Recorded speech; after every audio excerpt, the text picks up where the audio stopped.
माँ बहुत सर्दी लग रही है, क्या करूं? बेटा, आज किसी तरह बिता लो, कल कोशिश करके कहीं ना कहीं से व्यवस्था हो जाएगी। माँ सर्दी तो लग रही है, लेकिन भूख भी बहुत तेजी लग रही है, क्या करूं? बेटा, आज मांगने गई थी, लेकिन किसी ने दरवाजा ही नहीं खोला, नहीं तो कुछ बना जरूर देती, कुछ मिला ही नहीं। बेटा, घर में पानी पड़ा है, उसी को पी के आज रात बिता लो, कल कहीं ना कहीं व्यवस्था जरूर करूंगी।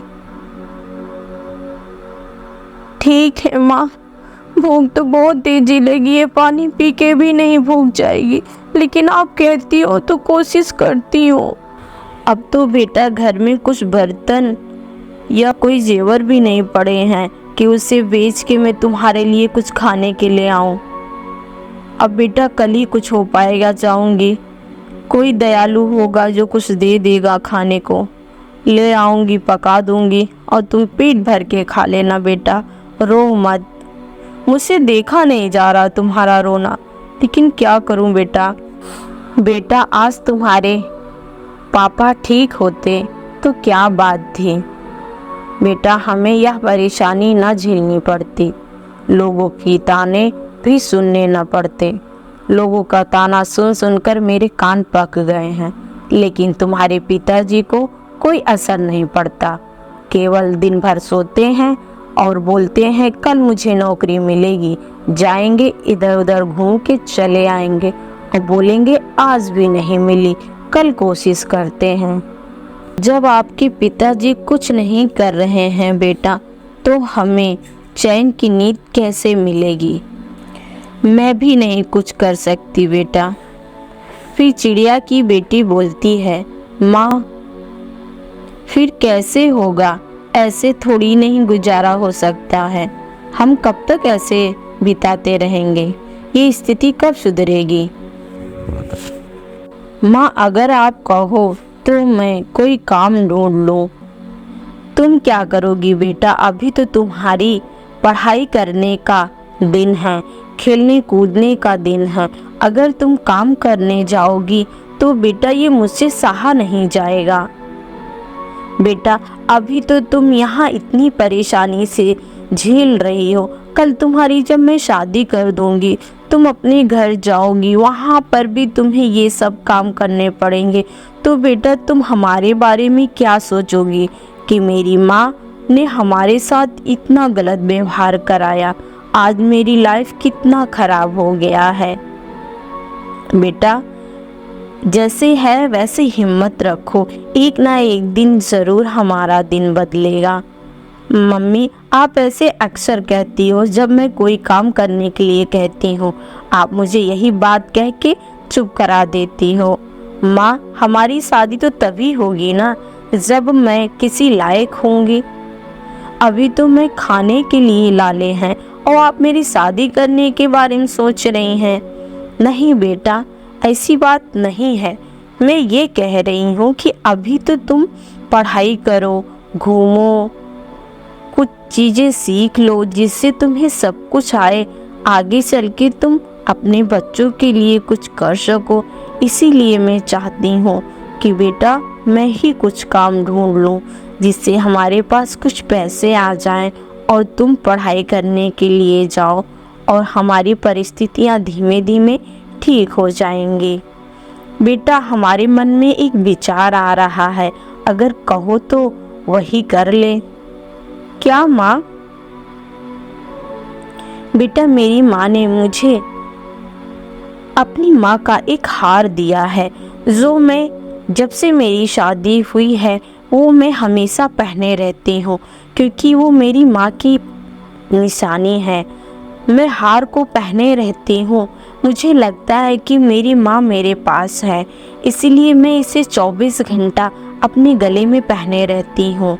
जब से मेरी शादी हुई है तब से मैं इसे पहनी हूँ, लेकिन बेटा क्या करूँ, एक माँ थी जो मेरे लिए इतना की, मैं उसे पहन के मुझे बहुत अच्छा लगता है, लेकिन एक मैं तुम्हारी माँ हूँ कि मैं तुम्हारा पेट भी नहीं भर सकती और गहने जेवर की बातें छोड़ो। बेटा ऐसा करो ना, कल ले चल के उसे मार्केट में बेच दूँ, उससे काफ़ी पैसे मिलेंगे, जिससे तुम्हारी पढ़ाई और कुछ अनाज ले लिया जाएगा। बाकी जो पैसे बचेंगे उसे बैंक में जमा कर दिया जाएगा, तुम्हारी शादी में काम आएगा। नहीं माँ, ऐसा नहीं करना, क्योंकि वो मेरी नानी की निशानी है। अगर आप उसको बेच दोगी तो मेरी नानी की निशानी क्या रहेगी? कल आपको माँ की याद आएगी तो आप क्या देखोगे कि मेरी माँ ने मुझे क्या दिया है। माँ, ये परिस्थिति एक ना एक दिन तो सुधर जाने वाली है ना। कभी पापा को नौकरी मिलेगी ना, तो शायद हमारी ये परिस्थिति ठीक हो जाए। ऐसा मत कीजिए माँ। यह सारी बातें उसके पिताजी सुन रहे थे। यह सारी बातें सुनकर उसके पिता के आंखों में आंसू आ गया और उनको उसी दिन एहसास होने लगा कि यह मैं कितना गलत कर रहा हूँ, जिससे हमारी पत्नी और हमारे बच्चे इतनी परेशानियाँ झेल रहे हैं, लेकिन हमसे कभी कुछ नहीं कहते हैं, बस हंस के अपना दिन बिता लेते हैं। हम भी कैसे पिता हैं और पति हैं, जो मैं अपने बच्चों के लिए कुछ नहीं कर सकता और अपने पत्नी के लिए मेरा तो जीना ही बेकार है। भगवान का आशीर्वाद समझो या भाग्य बदलने वाला था। उसके पिताजी उसी दिन कसम खा लिए, बोले कि मैं जब तक कुछ कर नहीं लेता हूँ तब तक मैं अब घर वापस नहीं आऊँगा। उसके पिताजी जब सुबह हुआ अपनी पत्नी और अपने बेटे से बोलते हैं, बेटा मैं बाहर जा रहा हूँ, आज जब तक मुझे नौकरी नहीं मिल जाएगी तब तक मैं घर वापस नहीं आऊँगा। जिस दिन मुझे नौकरी मिलेगी उसी दिन मैं वापस आऊँगा। पापा, अगर आप नहीं आओगे, नौकरी नहीं मिलेगी, तो आप रहोगे कहाँ, खाओगे क्या? बेटा, जो परेशानी आप लोग झेल रहे हो वो परेशानी अब हमें भी उठाना पड़ेगा। आप लोग दिन दिन रात रात कुछ खाते पीते नहीं हो, मेरे लिए सारी व्यवस्थाएं किए रहते हो, ताकि हमें पता न चले कि आप लोग कितने परेशान हो, किस हालात में जी रहे हो। पिताजी, हम लोग यही चाहते थे कि आप तो कोशिश करते हो ना, लेकिन माँ तो हमेशा यही चीज़ बोलती रहती हैं कि आप झूठ बोलते हो, जाते हो घूम के चले आते हो, जो हमारे पास कुछ पैसे होते हैं वो भी खर्च करके चले आते हो, आप जॉब के लिए नहीं जाते हो।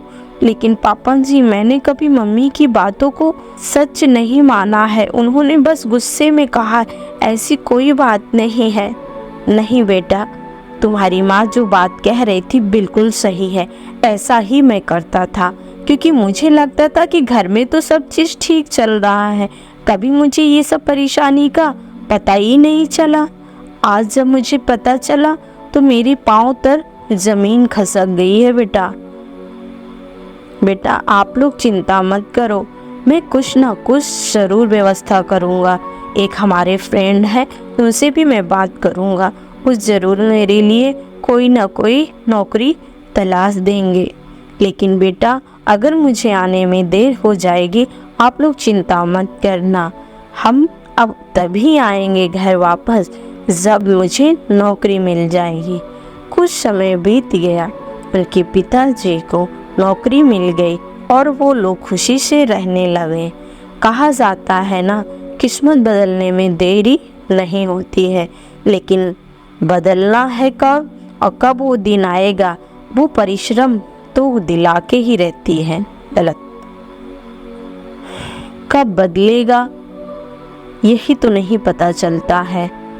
हम इंतज़ार तो करते हैं, बहुत दिन लग जाता है, लेकिन जब बदल जाता है ऐसा लगता है कि ये तो पल में ही सब ठीक हो गया। अगर आपको कहानी से कुछ सीख मिली हो तो हमें कमेंट में ज़रूर बताइएगा, मैं इसका दूसरा पार्ट बनाऊंगी। धन्यवाद।